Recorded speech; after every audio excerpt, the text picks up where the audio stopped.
사도행전 6장. 하나님의 말씀이 크게 번성하다. 그때 제자들의 수가 급격하게 늘어나면서 그리스 말을 하는 신자들이 히브리 말을 하는 신자들에 대해 섭섭하게 여기는 마음이 커졌다. 매일 양식을 배급받을 때 자기나 과부들이 차별을 받고 있기 때문이었다. 그래서 열두 사도는 제자회의를 소집하여 제자들에게 말했다. 우리가 하나님 말씀을 전하고 가르치는 책임을 저버린 채 가난한 사람들을 돌보는 것은 옳지 못합니다.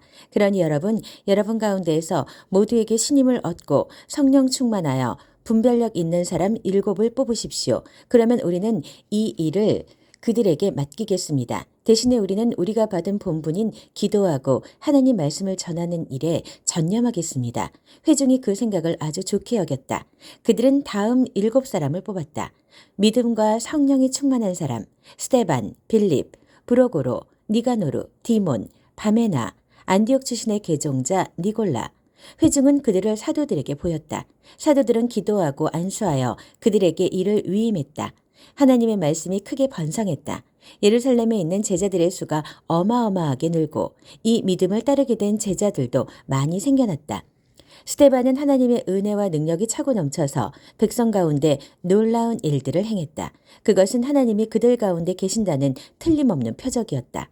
그때 회당에서 온 몇몇 사람들이 그를 반대하고 나서서 변론으로 그를 누르려고 했다.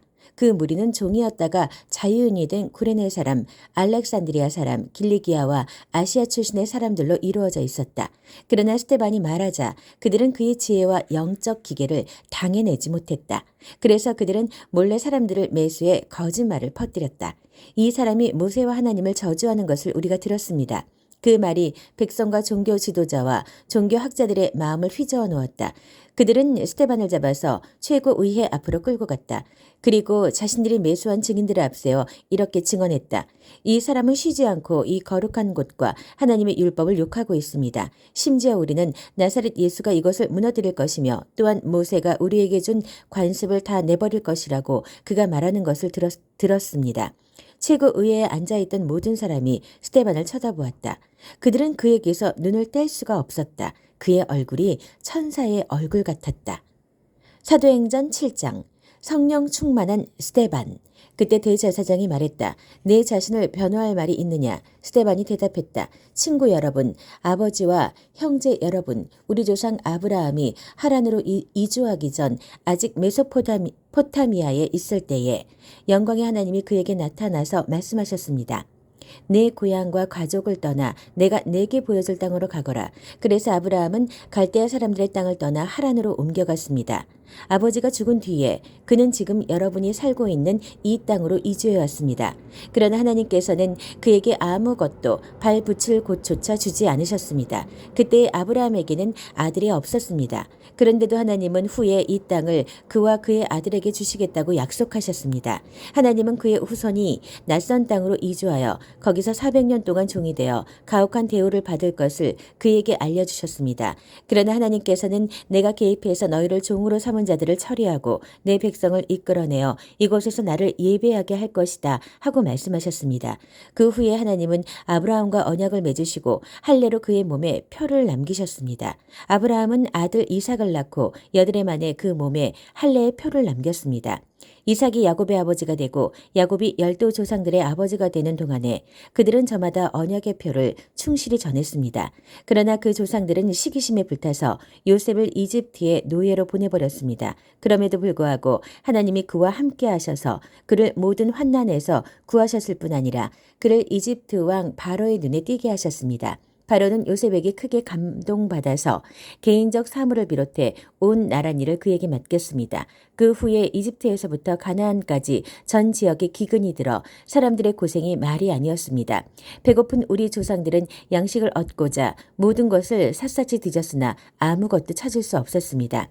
야곱이 이집트에 양식이 있다는 말을 듣고는 우리 조상들을 보내어 알아보게 했습니다. 소문이 사실임을 확인한 뒤에 그들은 양식을 구하려고 이집트로 다시 갔습니다. 그 방문 때 요셉은 형들에게 자신의 정체를 밝히고 야곱 일가를 바로에게 소개했습니다. 이어서 요셉은 아버지 야곱과 75명이나 되는 일가족을 모두 데려오게 했습니다. 그렇게 해서 야곱 일가가 이집트로 가게 된 것입니다. 야곱이 죽고 그 후에 우리 조상들도 죽었습니다. 그들은 세겜으로 옮겨져 전에 아브라함이 하몰의 자손에게 충분한 값을 치르고 산 무덤에 묻혔습니다. 하나님께서 아브라함에게 구원을 약속하신 400년이 다 되어갈 무렵 이집트에 있던 우리 백성의 수가 크게 늘어났습니다. 이제 요셉에 대해 들어보지 못한 왕이 이집트를 다스리고 있었습니다. 그는 우리 민족을 무자비하게 착취했습니다. 갓난 아기들을 강제로 버리게 해서 비바람 속에 비참하게 죽게 했습니다. 바로 그러한 때에 모세가 태어났습니다. 그는 무척 준수한 아기였습니다. 부모가 3달 동안 그 아기를 집안에 숨겼으나 더 이상 숨길 수 없게 되자 그를 밖에 내놓았습니다. 그러자 바로의 딸이 그를 구해내어 자기 아들로 삼아 길렀습니다. 모세는 이집트 최고 학교에서 교육을 받았습니다. 그는 사상이나 체력이 모두 대단했습니다. 40살이 되자 모세는 자기 동족 히브리 사람들이 어떻게 지내는지 알고 싶어 그들의 형편을 살피러 나갔습니다. 그는 이집트 사람이 히브리 사람 하나를 괴롭히는 것을 보고는 끼어들어서 그 이집트 사람을 때려눕히고 싸움에서 진 형제의 원수를 갚았습니다. 그는 히브리 형제들이 자기가 그들 편인 것을 기뻐할 줄 알았습니다. 나아가 자신을 그들을 구해줄 하나님의 도구로 여길 줄 알았습니다. 그러나 그들은 그렇게 생각하지 않았습니다. 이튿날 히브리 사람 둘이 싸우고 있는데 모세가 다툼을 말리며 그들에게 서로 사이좋게 지내도록 권했습니다. 그대들은 형제의 사이인데 왜 서로 치고 싸우는 것이오? 싸움을 시작한 사람이 말했습니다. 누가 당신을 우리 책임자로 세웠소? 어제 이집트 사람을 죽인 것처럼 나도 죽일 셈이오? 모세는 그 말을 듣고 소문이 퍼진 것을 알고는 죽을 힘을 다해 도망하여 미디안 땅에서 나그네로 살았습니다. 나그네로 살면서 그는 2 아들을 낳았습니다. 40년 후 시내산 광야에서 불타는 떨기나무 불꽃으로 가장한 천사가 그에게 나타났습니다. 모세는 자기 눈을 믿을 수 없어 자세히 보려고 다가갔습니다. 그때 그는 하나님의 음성을 들었습니다. 나는 내 조상 아브라함과 이삭과 야곱의 하나님이다. 소스라치게 놀란 모세는 눈을 감고 고개를 돌렸습니다. 하나님께서 말씀하셨습니다. 무릎을 꿇고 기도하여라. 내가 있는 곳은 거룩한 곳, 거룩한 땅이다. 내가 이집트에 있는 내 백성의 괴로움을 보았다. 내가 그들의 신음소리를 들었다. 내가 그들을 도우려고 왔다. 그러니 너는 준비하여라. 내가 너를 이집트로 다시 보내겠다.